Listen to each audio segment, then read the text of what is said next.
When I went to Walpole State Prison, 35 to 45% of the people in Walpole State Prison I knew from the reform schools.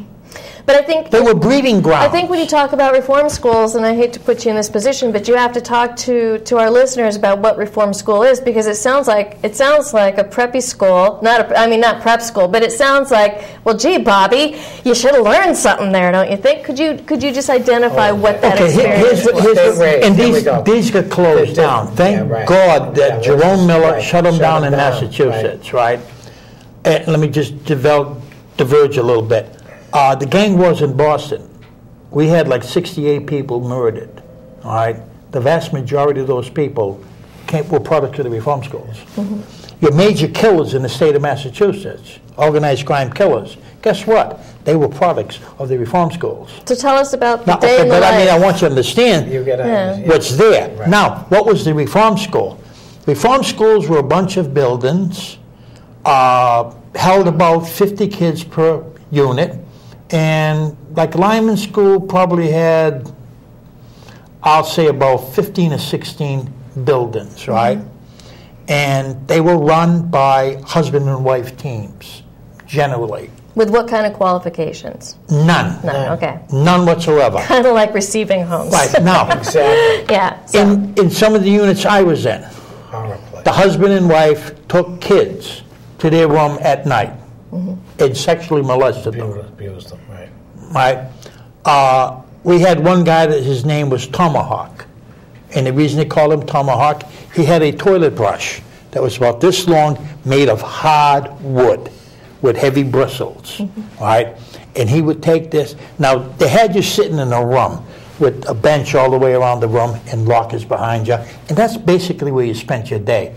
And he would say, silence. Well, kids can't be silent, all right? And what he would do is he would take this broom, boom, and split kids' heads open. And that was okay. And you're not speaking figuratively. No, he's talking reality when they did. Oh, yeah. Yeah, he'd be. And here's how sick these places were. They would take a stick, and they had what they call a dollar, all right? And that means you put your hand out, and they take this and hit you in the hand. They drilled holes in these boards so the air pressure wouldn't slow them down, and they could hit you.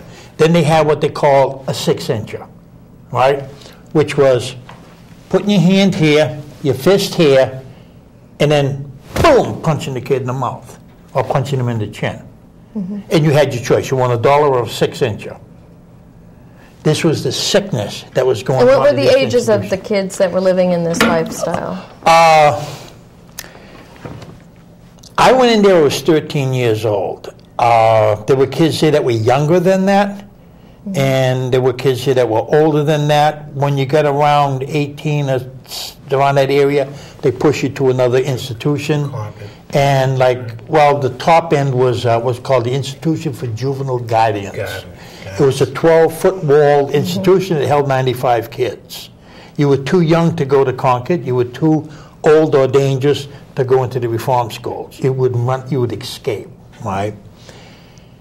Why would you want to leave such a place? But it was, the disciplinary cottage. How did they keep you there? What was? I kept escaping. I don't want to interrupt. Good evening. You're on Street Talk. Good evening. Good evening, everybody. Hi. How are you? Good. I just want to say, I don't know if I can explain this right, but I was. We lost you. Hello? Okay, there you go. Take it easy, yeah. You want to say? I was in Framingham prison from 1962 to 1974. Right. Oof. And I thought for a prison they treated you real good. There was a swimming pool there. There wasn't no bars or anything. There was cottages. And there was even guys there at the end of my sentence. That was, it was co-ed with the computer and stuff. Right. You wouldn't recognize it today. All the men are gone. It's no longer co-educational. I knew that was going to happen. Yeah, and see, that was when they started getting, when the 777 came in. Chapter 7. Chapter 777, they had furloughs. All that stuff is now basically gone. Oh, wow. And it's a lockdown prison. when the Commissioner Dennehy was the superintendent there, they had the highest suicide rate in Framingham's history. Wow. We got this Governor Well that came in, and he devastated the entire correctional system. Huh. But the women's prison is I would have to say, in that era, is a little bit different. Oh yeah, it's issue. terrible today. And it's terrible. It's a different issue than, and it is terrible today. Men work there, women are sexually assaulted Right. regularly. They're shook down, skin shook down by male guards. Wow. Today. And it's just outrageous what's being done there. So it's gone backwards since when you were there. Oh yeah, it's worse. Walpole Prison, right now, 2/3 of the population is in some form of lockdown status. Jeez. It's no longer an open prison. Well, what I was going to say was, I felt at that time when I was there, I thought I was out on work release. I worked at Honeywell as a private secretary to the vice president. Yeah, you can't do that no more. No. No. That's all gone. The Honeywell program is gone. Wow. A seriously successful program that was brought into Walpole, and that man you're probably talking about was Mel Smith. Mel Smith, right? Yep. That's right. He was the vice president, right?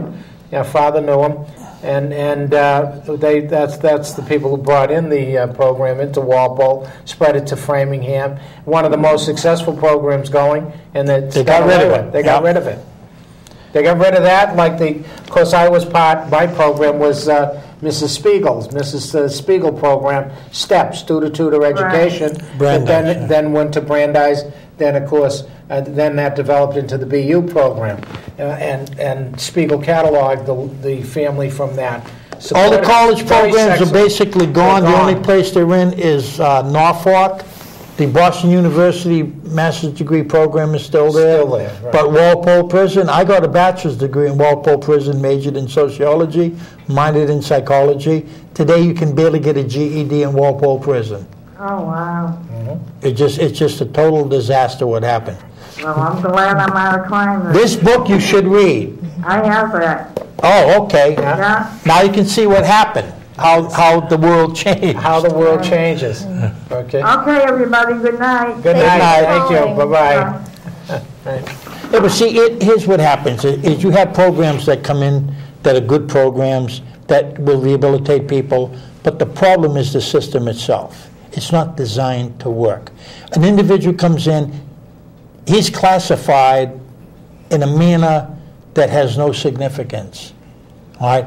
In Massachusetts, one of our problems, and it's probably true in every state because it's a pattern that just goes It is, across the all the way country. across the country. The parole board doesn't parole people. Now, in Massachusetts, 400 people a month come into the prison system. That means either 400 people a month leave the prison system or you build another prison. All right? And that's the nature of the problem. Now, you can have the best classification system on the planet Earth. If the parole board is not paroling people, Walpole Prison, the average stay there is 6 years. The system is stagnated. If father went to the classification board and he was entitled to move, but there's no place to move him, place to go. the classification board will not say, when the first bed opens, we'll move you there, because it will create a lawsuit. When you've got hundreds of guys that are entitled to move that can't move, now a class action suit would occur. So they won't do that. What they'll say is, he's not entitled to move. He knows he's entitled to move. They know he's entitled to move. So they falsify a record, which now means the parole board's inability to do its job is corrupting the classification system. And this is the way the system works. And you can't straighten that out. We can sit down and say, listen, re-entry is the most important thing. You classify a guy, you put him through. Some people are good for education. Right. The Boston University program, right, and this is really interesting, for a 2 to 3 year period, had a 0 recidivism rate. 0. I would say education is good for all. Education works for rehabilitation, but all people can't do education. Some vocational training. Vocational, some. Right now, we have a re-entry concept. right? What you